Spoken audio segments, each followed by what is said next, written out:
nyuma kidogo kuna video ilisambaa na ikapostiwa na mlengwa mwenyewe. Na sasa hivi naona kuna mtu anakupigia simu lakini ringtone ni ya huyo mlengwa. Kuna video Mbosso. Wacha nini zangu. Wacha toni ya nini zangu. Yeah. Hata WhatsApp yangu hakuna siku nimeweka, nadhani tuko kwa group pamoja, si ndio? Yeah. Ingia kwa nini yangu kwa WhatsApp yangu. Ni sura yake tu. Sijai kuweka sura yangu wala mtoto wangu wala mamangu. Ni sura yake tu. Sura yake tu. Yes. Ni mamake wa hiari. Yes. Na ananipa heshima kubwa sana. Hawezi kuja hapa, mtazamaji, tunaongelea kuhusu Mbosso. Hawezi kuja Mombasa asinione. Hawezi kuja Mombasa akakosa kunipigia simu. Kuna kipindi fulani simu yangu ilifanya tu azimu, ikajam. Sijui ilifanya nini, kapiga tu kingora ikajam hivyo. Na kipindi hicho nilikuwa down kidogo. Kazi zilikuwa zimenikataa. Unajua kuna kipindi ufika kabisa. Yes. Alikuja. Alipokuja kuna mzee fulani anaitwa mzee Jamal marehemu. Alikuwa anaitwa mzee wa Mbosso kama unakumbuka. Simkumbuki. Basi kuna mzee Jamal ilikuwa ni kama baba yake huko Mombasa. So huyo mzee alikuwa ni shabiki wa Mbosso sana. Akaja kwenye kama ukumbuka kulikuwa na Wasafi Festival. Wasafi Festival ikaja kwetu kama Pilipili FM. Mimi niliingia kwenye mtandao nikaona ule mzee. Yaani ilinigusa. Nikaandika tu pale mwenye namba huu mzee anisaidie. Basi nilitumiwa ile namba wallahi. Nikamcall. Nilikuwa overwhelmed, yani nilikuwa sijui, yani kama nasikia sijui nini, yani nilikuwa na furaha nyingi yani. Nikampigia yule mzee. Sasa hivi marehemu, Mungu amjalie Jannatul Firdaus. Nikampigia yule mzee. Nikamwambia mzee wangu uko sehemu gani? Anambia niko Shikadabu. Uko Shikadabu. Nimeona video yako fulani umeimba nyimbo ya Mbosso ile wallah. Mungu kanipa nilichokiomba. Mashallah. Raha. Sasa nikamuona. Nikamwambia mimi nimependa ulivyoimba na leo nataka uje ummeet Mbosso live. Nikamtumia nauli yule mzee. Nilimpigia simu nikiwa Pilipili. Nikamtumia nauli yule mzee. Yule mzee alitafuta msichana wake, akamwambia leo naenda kumuona Mbosso. Leo naenda kumuona Mbosso, na yeye akakuwa na furaha. Sasa wakatafuta, yani alikuwa na furaha kupitiliza. Wakaambiwa sijui nafikiri kama ni si Omidala. Sijui ni nani. Alikutana huyo mzee, akamwambia kwamba wako hoteli fulani. Basi yule mzee alivurumiza mpaka kule hoteli kwa ile furaha aliyokuwa nayo. Akaenda mpaka kule kwa hoteli. Imagine alikuja na gari ya wasanii. Mimi namsubiri ule mzee kwa gate. Namshikia tag yake ya VVIP. Nimeishika. Mzee aliingia kitambo na wasanii.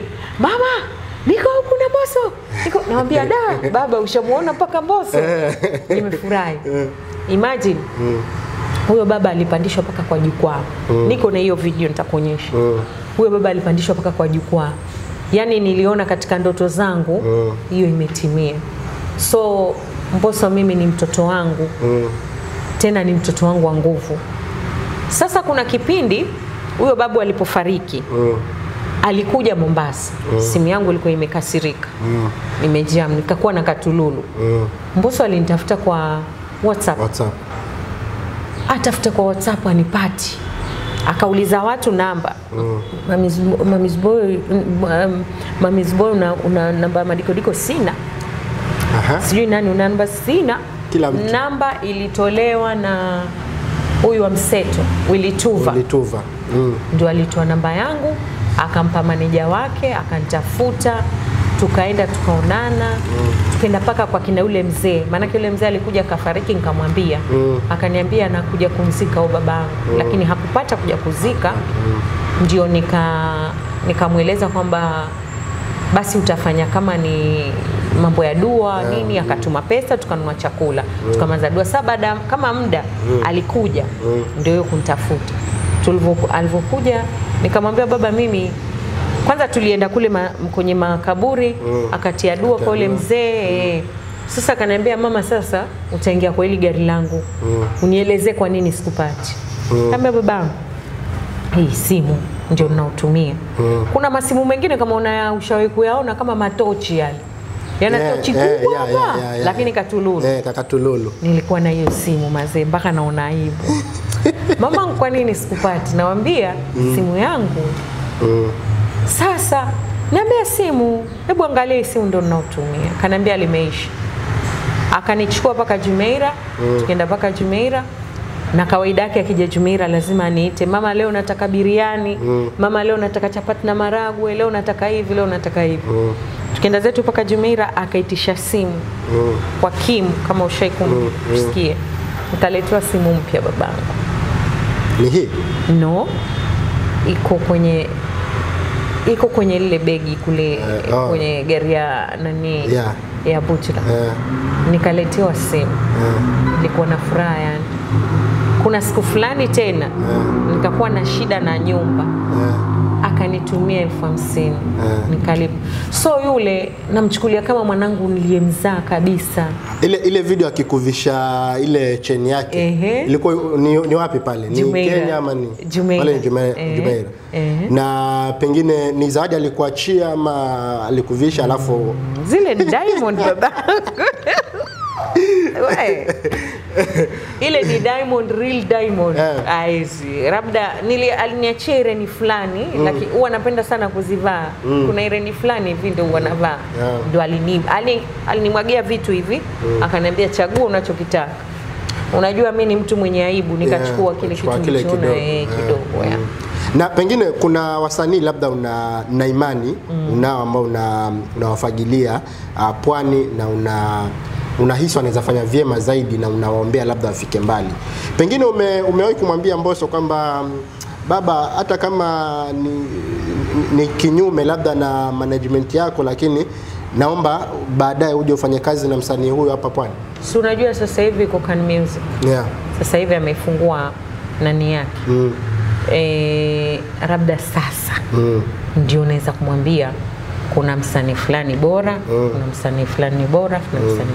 Lakini yeye mwenyewe anajua wasanii wa huko. Yes. Anawajua wasanii wengi wa Mombasa. Na pengine wewe kama mama sasa ungetamani labda mwanao afanye collab na msanii gani hapa Mombasa? Ama pwani kwa ujumla? Sio hate speech. Lakini sasa hivi Mombasa kuna wasanii wako, si nyimbo utazisikia? Niambie nyimbo mpya latest ya msanii wa Mombasa. Wako kina Eko, wako kina KO, wako kina Susumila, wako kina kina Susumila, achana Susumila. Susumila yani ashajijenga, Susumila ashajitengeneza. Nataka hao wasanii wa kwamba yule aloimba amba koma we koma. Anaitwa nani yule? Aitwaje? Ni wasanii wale. Sasa wasanii kama wale So mimi nina imani kwa sababu hata juzi tumeona Enoch Bella amekuja akaimba na watoto wadogo sana Likoni. Na ni nyimbo ambayo labda iliachiliwa juzi na inafanya vizuri. Kwa hiyo na imani hata kama si wasanii wa majina makubwa, lakini kunao wasanii labda humu mtaani ambao unaona huyu akishuka mkono labda na Mbosso atakuwa anafanya vizuri zaidi. Mimi wasanii wansamee bure. Lakini sasa hivi mimi nataka tu nyimbo mpya. Sio kwamba katam sio power sio nao mimi nao leo sio hizo ambao yani ikiingia kwenye nanino kwenye akili yangu inakimbia. Yani ukiona fitting yani nipe tu muziki mmoja wa Mombasa ambao sasa hivi unakimbia katika masikio ya watu. Wasanii wanisamee bure na wasinipige mawe. Unahisi inachangiwa na nini hii kwamba muziki ya Mombasa haitembei katika masikio ya watu sasa hivi? Wallahi labda ile swali nikurudishie wewe. Nimekuambia nataka nyimbo ambayo ina trendi sasa hivi. Ya msanii mmoja wa Mombasa. Mmoja tu, kama sio kina J Rasta. Taarabu hiyo. Manake Jay Rasta juzi kaachia muziki mzuri. Mashallah. Jina nimelisahau kidogo limenitoka. Lakini kuna ngoma nzuri inaendelea. Yaani apart from our taarabu. Niambie tu wa kizazi kipya mmoja ambao nyimbo yake inakimbia kwenye masikio yako. Mama wako kina KO wako. Niambie nyimbo yake moja ambayo inakimbia kwenye masikio yako. Ni sawa. Mimi ni all weather. Mimi nasikiliza kizazi kipya, nasikiliza taarab, nasikiliza reggae. Umeona? Nasikiliza blues. Nasikiliza zile za zamani, napenda rumba. Umeona? So naweza alafu na zile trending nazijua. Yaani naweza kuambia leo kuna rumba mpya inatoka, leo kuna ngoma fulani ya msanii fulani inatoka, hata wasanii wa mpaka wa Ulaya. Lakini sasa wasanii wetu sijui ni kitu gani ambacho kinawasumbua kwa kweli. Wasanii wetu wa Mombasa hapa. Sijui. Hakuna hizo nyimbo ambazo zinashika masikio yako. Kuna nani juzi kaachia ngoma? Kelechi. Tena aliachia kwa sababu ya ile maandamano. Kama unaikumbuka hiyo nyimbo. Iko kwenye masikio yako. Kelechi ya maandamano. Yes. Inaitwa hiyo ya maandamano. Imefinikwa na hii ya Aroboy, lakini kabla ya Aroboy Kelechi alikuwa ashaachilia maandamano. Sasa nyimbo kama hiyo ya Kelechi, sio kwamba eti nampenda Kelechi, but mimi napenda kila msanii. Wasanii wote by the way wanajua kwamba Madikodiko wanatupenda na mimi na embrace sana. Lakini ilifikia pahali mimi katika hii dunia nikasema mimi msanii wangu ni Mbosso. Ukiingia kwa pages zangu zote ni Mbosso. So kwamba nachukia wasanii wa Kenya, no. So kwamba nachukia kwa sababu kuna Dazzler, kuna Dazzler, kuna huyo Kelechi, kuna yani ni wengi wasanii. Lakini nyimbo ziko wapi? Ni management, ni nini? Tatizo ni nini? Labda tutakuwa tunawatafuta tuwaulize swali hilo, lakini vile vile pia Kelechi ambaye umemtaja juzi alitoa ile verse ya nyimbo ya Power. Pengine uliwahi kusikiza hiyo verse yake? Power hii ya Mbosso? Power ya Mbosso, akachukua beat alafu akaifanyia verse. Si nyimbo, lakini ni verse moja tu ambayo yeye venye aliandika ni kwamba ingekuwa ni mimi, mistari yangu ingekuwa ni hii. Maybe niangalie. Pengine labda ukiangalia baadaye tukionana na wewe tena tutakuuliza je, kama umeipenda na je, kuna fursa yote ambayo unaweza kumkutanisha na Mbosso ambayo labda anaweza fanya, kwa sababu ni verse ambayo ilipokelewa vyema na ilifanya vitu alifanya vizuri kwa wasanii wetu wana uwezo mkubwa. Naam. Mkubwa sana. Sana. Ukirudi nyuma katika peji yangu ya Instagram, ikitoka nyimbo ya Edie Singer naweka.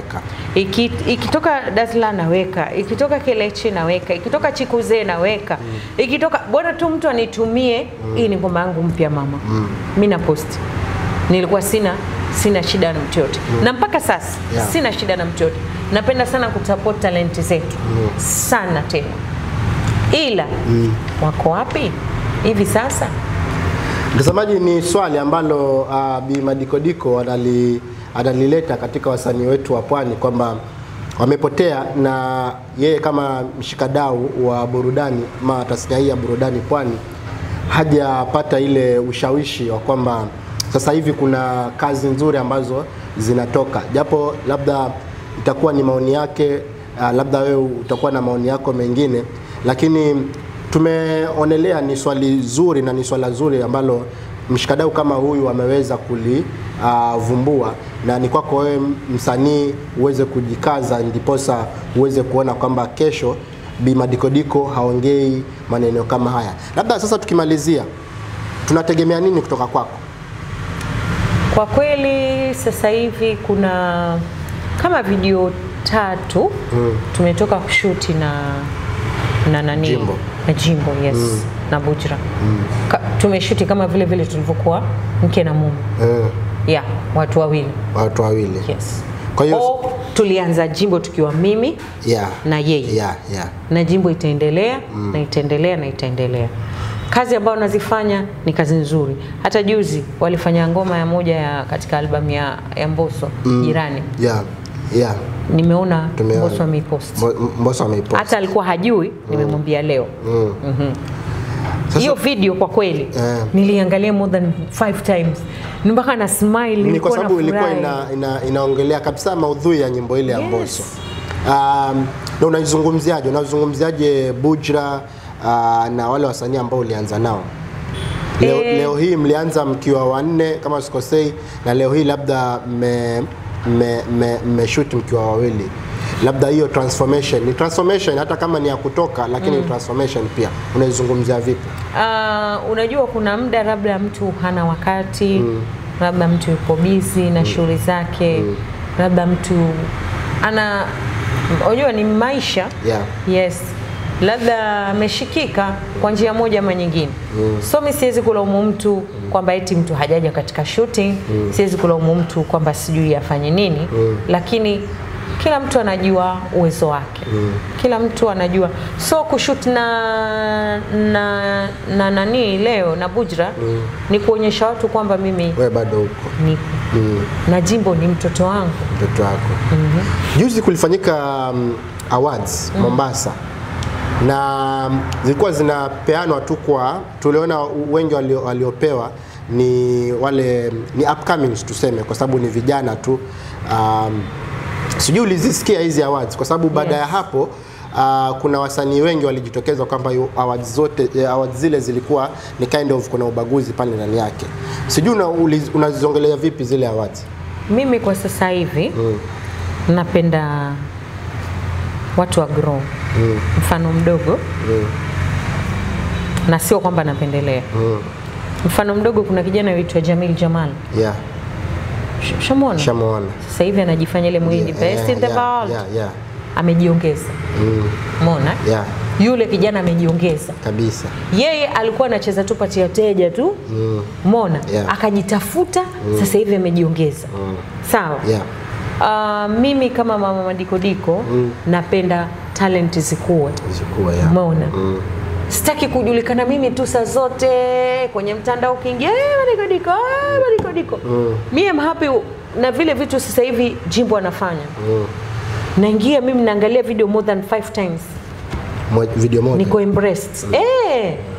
Na yani niko na raha. Yani kumbe Jimbo ingekuwa ikaja akaingia leo Msomali, akapika na nazi ya ukweli, akapika na mnazi sijui akafanya nini, umeona?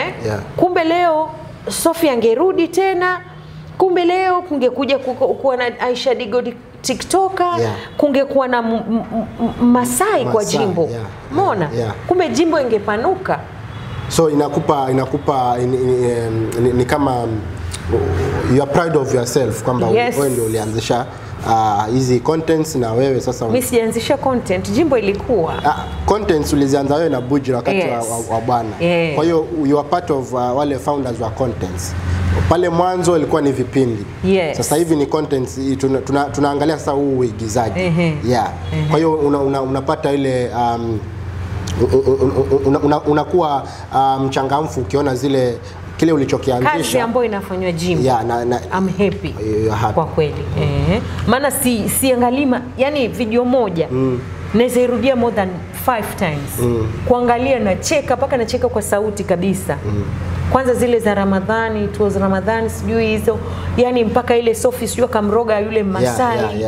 Sijui Masai sijui anafanya nini. Yani I'm happy kwa ujumla. Niko happy kwa sababu tulikuwa tu ladha moja ambayo ni Kiswahili. Akaja Msomali, akaja Masai, akaja yule Mgunya. Yani mchanganyiko mzuri sasa hivi. Jimbo sasa hivi nabeba flavor zote. Yani I'm happy. Niko embraced kwa kweli. Yes. Tena yatoka moyoni.